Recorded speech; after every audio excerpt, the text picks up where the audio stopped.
Hello and welcome to Sideline Story, your destination for sports news, analysis and discussions. I'm Yang Guang. This week we focus on the 2026 Milano-Cortina Olympic Winter Games.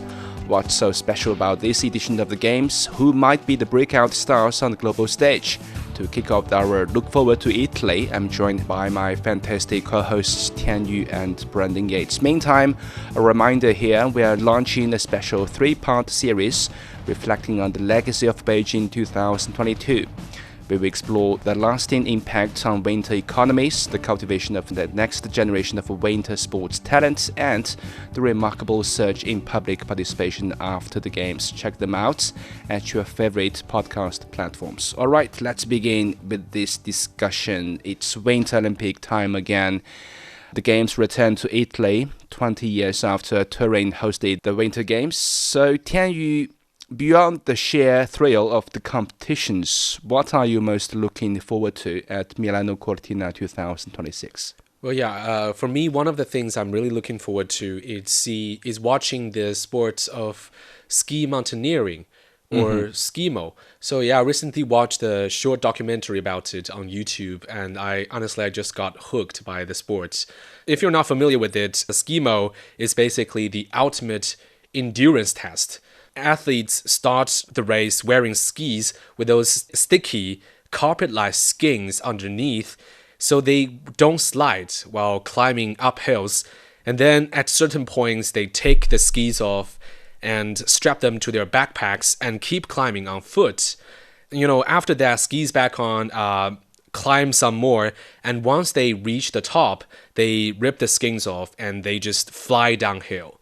Basically, this sport is testing speed, stamina, techniques, and just mental toughness all at once. So these athletes, they are gasping for air when they're climbing the mountain.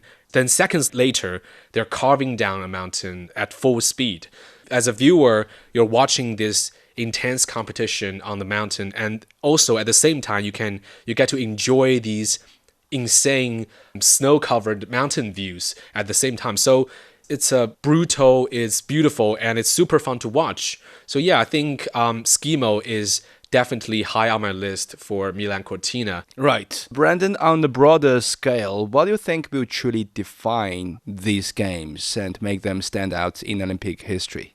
Yeah, look, I think the fact that it's going to be a multi-city Alpine/urban hybrid games, I think that's going to be a very exciting element for it. So, I mean, it crosses a variety of really iconic Italian landscapes and, also urban settings that I think will make it incredibly aesthetically pleasing. I think that's going to be a very exciting element. The mixture of of course, the sporting element, which, Tian, you touched on a couple of elements there that I think are going to be very exciting, and we'll also chat about that later in the pod. But just some of the backdrops I think are going to be absolutely incredible. A return to Europe, I think, is also going to be a very exciting element of the games. I think that we've seen some incredible hosting locations and kind of uniquely Asian elements to past winter games very recently. But I think a return to Europe is going to bring a very different flavor that I think is going to bring another kind of unique element to the games that I think will probably, again, bring a lot of viewers to this event that aren't necessarily regular winter sport viewers. And I think a lot of that will have to do with the Italian landscape and the Italian sort of backdrop, both urban and Alpine, which I think is going to be very interesting to watch. And then, of course, I think something that has become a regular feature of sporting events, and in particular recently in winter games, and I think a lot of that comes from winter events and summer events, for that matter, that have been held,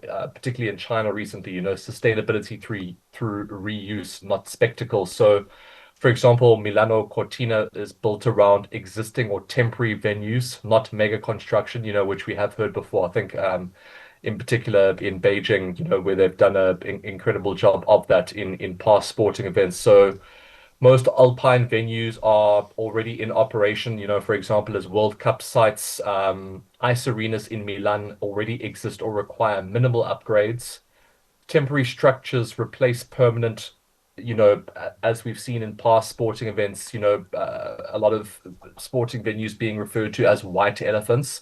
I think that sort of, one mega structure for one event way of operating a sporting event is just a thing of the past. And I think that Milano-Cortina is going to be a continuation of that. And it'll also be interesting to see how people viewing the games, whether they are hardened winter sports fans or just casual, Olympic viewers. I think that Italy is going to bring a very exciting visual and historical element that I think a lot of people will be able to enjoy for a variety of reasons. I really like how expressed Milan and the Cortina will provide a different flavor to the Winter Games. What seems interesting to me is how the competition locations are scattered geographically Yeah. because the two host cities are hundreds of kilometers apart. Yeah. Milan focuses on ice sports, while Cortina snow sports. When we think of Italy, we think of the iconic Latin culture or the Roman Empire Yeah. history. But actually, Italy also has this unique Alp culture in the northern part of the country. So I think it's a good opportunity for the nation to present its unique Alp culture to the world. Yes. And Cortina is a perfect host city to present that culture. I've always loved the Dolomites in northern Italy. I'm a fan of that scenic spot. So I think it must be iconic to watch the athletes compete in the background of the picturesque, Yeah. snow-capped mountains. But thinking about the Winter Olympic vibe also brings back my own experience in reporting at the Beijing 2022 Winter Olympics.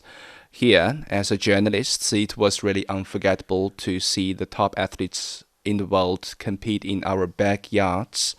And talking about Beijing 2022, IOC President Kirsty Coventry recently said the Games provided valuable experiences Yes. that have impacted the arrangements of this year's edition. Well, for me, what the Beijing 2022 Winter Olympics have to offer 4 years later is definitely sustainability. The organizers really showed how they can repurpose the Yeah. venues, the facilities, and even the personnel long after the closing ceremony and to keep them, operational. Yes. For example, in Chongli, the Olympic Village for the athletes 4 years ago has been converted into affordable hotels. That's a brilliant idea. And Yeah. in Beijing, the ice skating oval has been open to the public, Yes. managed by the same personnel, the same staff who worked there 4 years ago during the games. I think similar moves, similar decisions have been made in other host cities, but from what I've observed, China definitely stands out as one of the best, if not the best, at not only maintaining the Olympic assets, but ensuring they continue to serve the public. community, Yes. run smoothly. Yeah. So Tianyu, from your part, what specific experiences or innovations from Beijing, whether in technology, broadcasts, athlete experience, or even scrutiny, do you think will have a lasting impact on how Milano and Cortina is run and how we experience future Winter Games? Well, as you guys have both touched on, I think the biggest takeaway from Beijing 2022, and not just for the Olympics, but also for, other sports events in general, is how well they use the existing facilities and venues. Best example is actually the transformation of the water cube into the ice cube. So turning a swimming and diving venue into an ice curling arena sounds very simple on paper, but it's actually incredibly hard because you have to create perfect ice conditions while also making sure the audiences isn't gonna freeze to death when watching the games. So Beijing pulled it off by using some advanced technologies like sensors, smart systems and perfect temperature control, so the ice can stay competition ready, and also making sure that the audiences, the spectators, were still comfortable watching it. So yeah, I think we talk about sustainability in sports all the time, but it was Beijing that actually showed how to do it at the elite level. And also, it wasn't just about the venues. I think the games also did a very great job in with logistics and operation, managing traffic in a massive city, and also you're making sure athletes from all over the world can have what they need. That's none of that is easy. I really think Beijing 2022 set a strong example in terms of sustainability, operation, and technology. I think it's basically a playbook that Milan Cortina and future Olympics can actually learn a lot from. Yeah, actually, IOC President Kirsty Coventry specifically mentioned the transformation from the water cube to ice cube, partly because I think she had sweet memories there, winning Olympic medals Yes, the gold. in the Summer Olympics. But I actually experienced that venue during the Beijing Games, and I think the curling floor was built above the swimming pool. Below the floor, it's hollow, actually. Oh. So I think it's a great example of how you use existing venues and repurpose it with innovation, with technology. That's what Coventry emphasized during the recent interview, I think. And it's a good lesson for Milan and Cortina and even beyond for future host cities. Brandon, any takeaway from the Beijing Winter Olympics for Milano-Cortina 2026 and beyond? Yeah, I think if I'm not mistaken, in Beijing they used 100% artificial snow. Is that correct? Yeah, I think for certain venues, for certain Yeah, yeah. slopes. Yeah. So I think that, keeps the Winter Olympics viable in a warming climate. So I think that's also going to impact, future host cities going forward. I think that could really expand the reach of the Winter Olympics going forward. And I think that's going to be interesting to see how it's utilized in Milan and Cortina. But also going forward, looking into the future, I think that it really expands the reach of the Winter Olympics, which I think is going to be very interesting to see and creates a more predictable, sort of climate and setting for athletes and teams to, sort of use and prepare for. So I think that's a very key takeaway from the Beijing Games. And then, of course, technology-driven athlete experiences. So I think that a lot of things in Beijing that will utilize there will be, I think, further utilized and become the norm for Winter Olympics going forward. So, for example, advanced AI-assisted weather forecasting, precision snow grooming, smart scheduling based on wind, temperature, and safety data.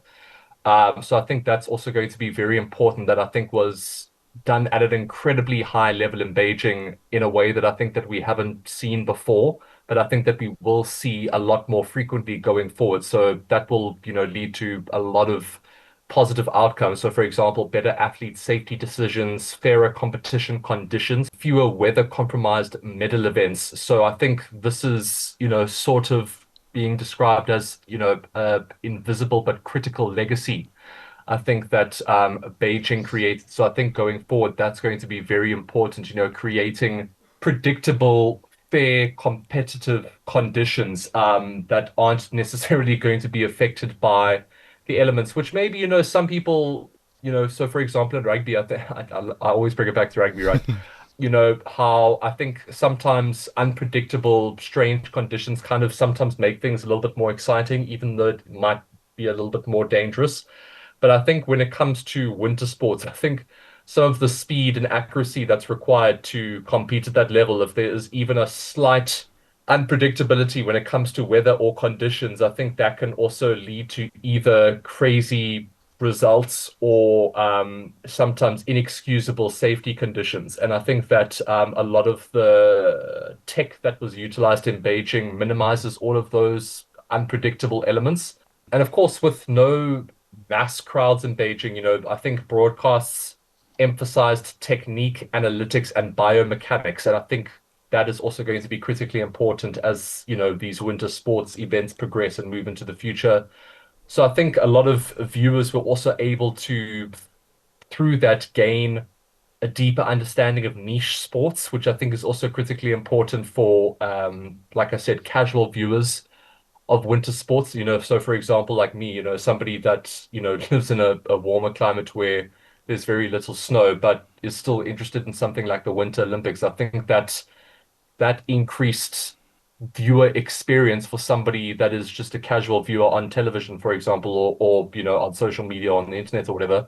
I think that's also going to be very important, just to kind of have a enhanced understanding of some of these sports, which I think Beijing did incredibly well. And then, I think in Beijing 2022, we definitely saw, I think the world was exposed to China being a very competitive winter sports nation. And I think that has happened quite rapidly. And I think we will see a lot more of that throughout these games. And I think that's going to be very exciting, but also very eye-opening and concerning for other nations, because I think that China's rise in certain winter sports has been very rapid and very far-reaching. I think that it does, I think it applies to a variety of sports that maybe other traditionally strong nations in certain sports didn't see coming from China. And I think a lot of that has to do with the implementation of some of the things that I mentioned earlier, where, you can kind of create year-long competitive conditions, to make sure that when you get to something like the Winter Games, that you are fully prepared and have had ample time throughout the year to prepare for something like this, which maybe was not possible in the past. And I think that's going to be something that a lot of traditionally Winter Olympic power nations will have to be aware of, and not just from China. I think from a variety of up-and-coming nations that now have access to certain conditions. I think it's going to create a more competitive landscape for the Winter Games that we may not have seen in the past. And I think we definitely saw a bit of that in Beijing, certain nations coming up in certain sports that a lot of people didn't expect. And I think that will be further enhanced. Right. China's rise in winter sports cannot be separated from the Olympic legacy, that is, the talent cultivation in China in winter sports. After watching stars like Gu Ailin, Su Yimin, and Wu Dajing winning gold medals, a generation of Chinese kids fell in love with winter sports and actually were inspired to try out the winter sports themselves. I think this has been crucial for building a sustainable pipeline to develop future stars and talents. Actually, I recently visited a youth ice hockey league in Beijing with many 11-year-olds, 12-year-olds playing. And the league was actually established before the Winter Olympics in Beijing, but was becoming more prosperous after the Games, with the number of participants almost tripled.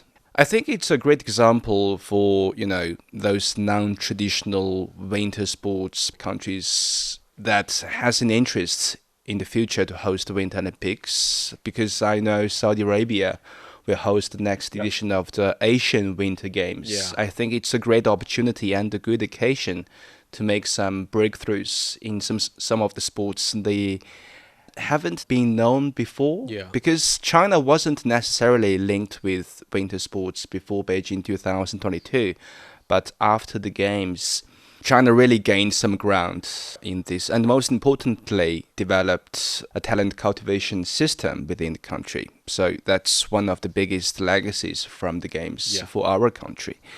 Finally, let's talk sports in Milan and Cortina. Tianyu, looking beyond the established legends like Mikaela Shiffrin or Gu Ailin, which young athletes competing in 2026 do you think will deliver a breakout performance that could make them the new faces of winter sports? Well, when it comes to Winter Olympics, one of the sports that I never get tired of watching is short track speed skating. I mean, it's fast, it's chaotic, and it's full of drama. I mean, the speed, the tight corners, and the last second chases. It's overtakes. like Formula One on ice. Yes, it's really exhilarating to watch them. And China's a powerhouse in this event too. And Lin Xiaojing is definitely our headline name here. I mean, he's already a star and already a multiple medal winner. But beyond him, skaters like Liu Shao'an, Fan Kexing, and Sun Long, they're all worth watching. And so, yeah, I think there's a lot of depth in the Chinese squad.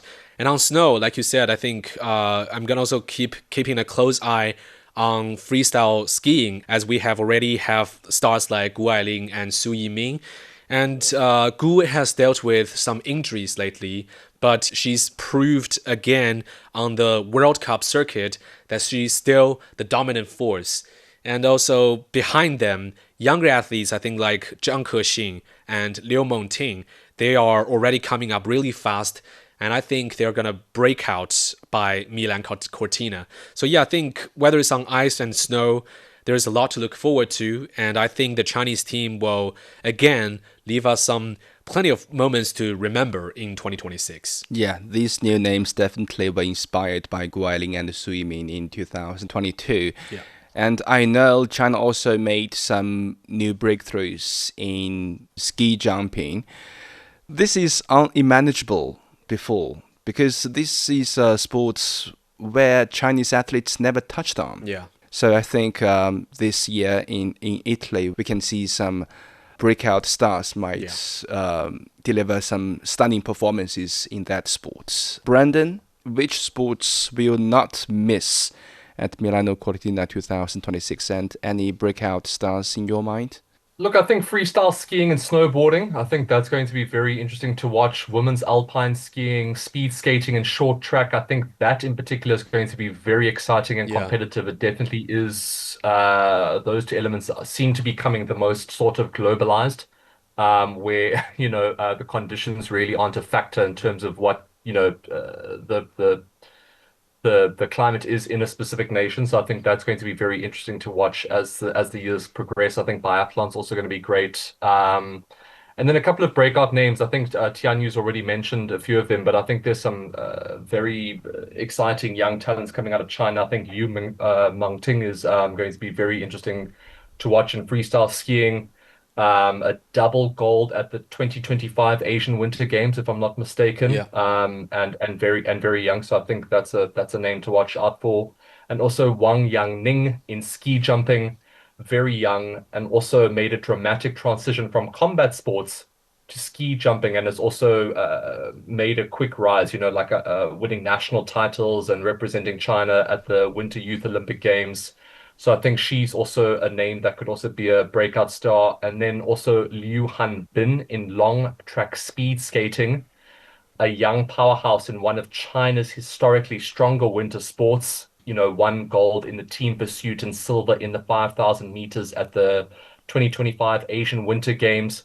So I think those are a couple of names that could be breakout stars from China. But look, I think as the games progress, and I think that as the sporting disciplines become a lot more, like I said, globalized and not necessarily being tied down by a nation's climate, I think that there's going to be so many surprise names that could potentially become stars going forward.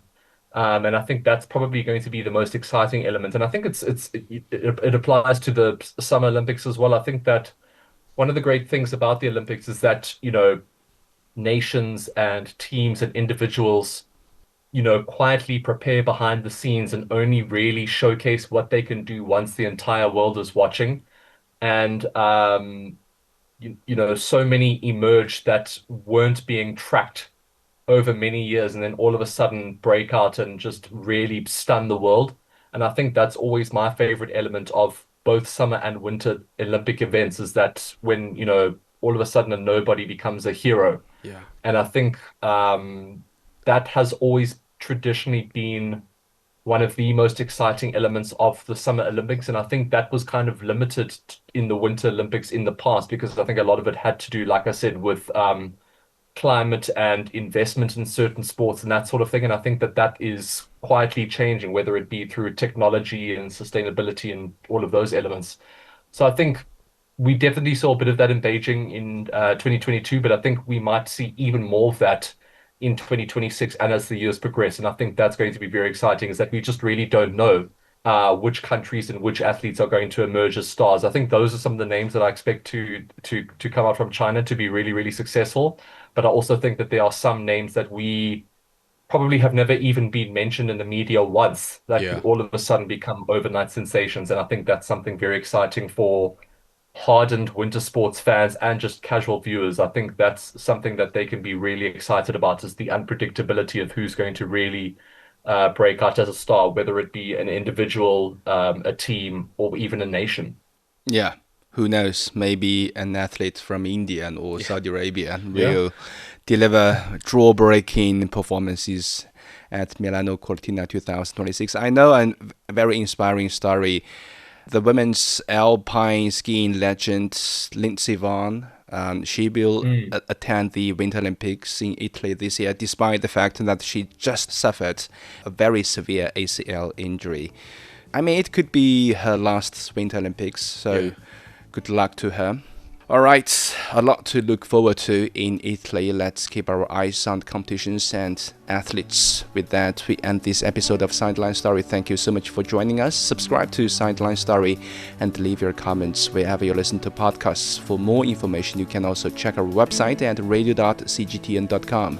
Until next time, stay on the sidelines with us.